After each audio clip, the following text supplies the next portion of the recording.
Hello. Welcome back to Fallout 4. Guess what? There's some really good news about Fallout London. I previously made a video about Fallout London, Fallout for short, and how it was delayed due to the latest Fallout 4 updates and the way they interfered with mods. The primary purpose was to let people know that the mod existed, if you didn't already know, but also to discuss my surprise at how such a large mod hadn't been working with Bethesda.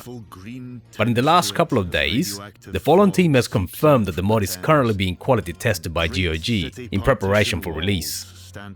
Normally that seems to take a few working days, but that's for standalone games. A massive overhaul mod like Fallout probably takes a lot longer. There's no exact date published, so I think we should expect this to take at least a few weeks. But it's definitely coming, which is the most important part. Unfortunately, it looks like the issues between the latest updates to Fallout 4 and many mods will be ongoing for the foreseeable future. So playing on the latest version is a no-go, and the Fallout team has decided to release the mod for the last stable version of Fallout 4. What this means for us players is that to play Fallout, we'll have to roll back to the last version before the Fallout TV series came out. In other words, before any of the latest updates were released for Fallout 4.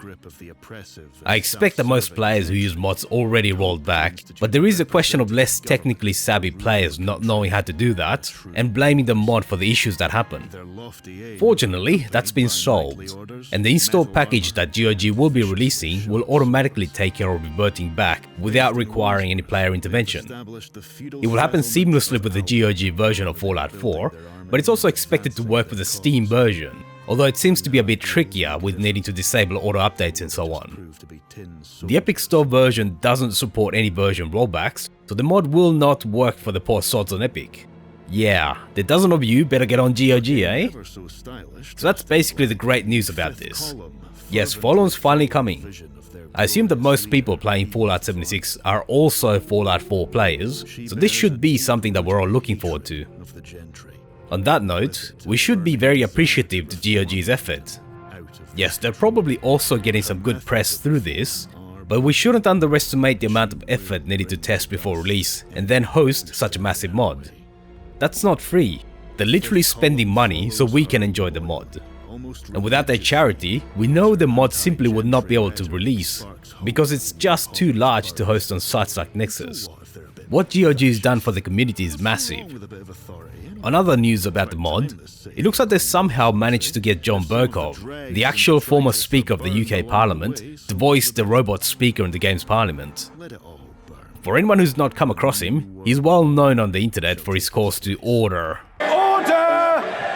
Order! Order! You're a very jocular fellow, but you're a little overexcitable today. Calm. Long time to go. Get a grip of yourself, man. Calm. Take up yoga, you'll find it beneficial, man. Order! Order! Order! Mr. Kinnock, you are a cerebral denizen of the house. Gesticulation and shouting are way beneath your pay grade, man. Aside from the speaker, it's very interesting to see that the Parliament will be included. That means that there will be quests involving politics, and we'll probably have to choose a path between multiple conflicting quest lines and factions. I don't know about you, but to me that sounds like Fallout took a leaf out of Fallout New Vegas, and that's always a good thing. I also have to admit that I was really surprised that they managed to get someone so well known. Another well known voice actor that's apparently worked on Fallout is the voice of Astarion in Baldur's Gate 3. I haven't played the latest Baldur's Gate, but I've definitely heard about the praise for it, and even I've heard of this character. How dare you! To hell's with you! I'm done! I hope you rot! Plus 2 Doctor Who actors, and the voice actor from a well-known game. It's all very exciting actually. Usually the one area that overhaul mods have lots of difficulties with is the voice work, because it's just more difficult to find people with professional skills to donate their work for free. Programmers are a lot easier to find because there's a lot more that are familiar with games and have that emotional connection to settings like Fallout. I have noticed though that more recently voiceover artists are becoming more known in the field. For example, Doug Cockle, who plays Geralt in the Witcher games. I'm Geralt of Rivia, I've been enjoying meeting all the fans and Hey, seeing Duck! the cost. Duck! What? We talked about that. Just one sentence. I just wanted to ad-lib a little bit, you know, funny. Yeah, cool. But it's my video. I'm Geralt of Rivia. You might have the looks, but I got the voice. Yeah. And hopefully this means that gaming will gain more mainstream acceptance going forward. The implications about the quality of voice work we should expect in Fallout are very exciting. On a tangent, there is of course the question of AI.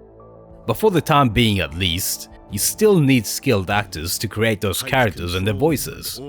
You need someone like Doug Cockle to imagine and define Geralt's voice, and Tom McKay to create Henry in Kingdom Come Deliverance. Then you can use AI to extrapolate from that. Going straight to AI will lead to voices that don't sound quite human, basically the uncanny valley.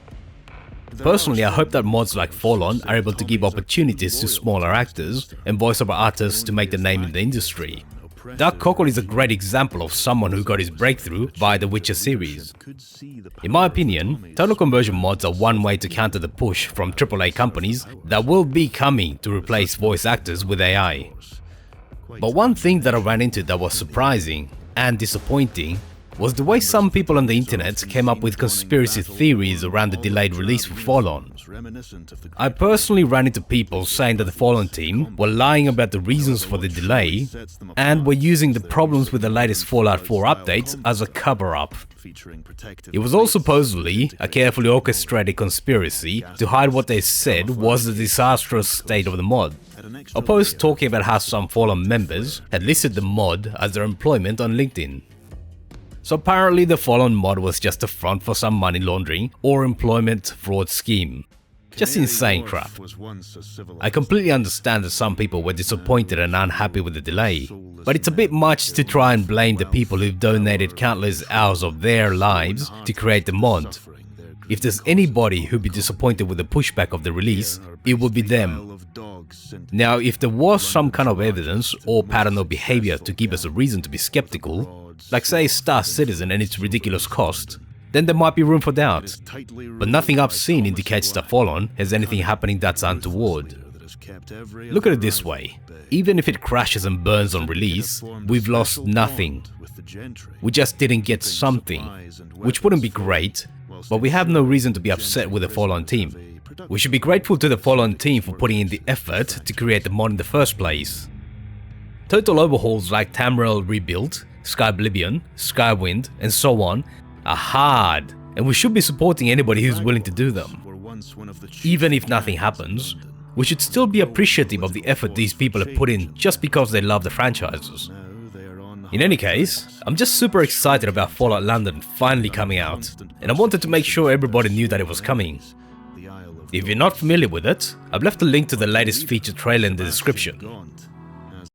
Thanks for watching all the way to the end. Let me know what you thought about it in the comments. Feel free to leave a like, subscribe and hit the bell button to be notified when new videos come out.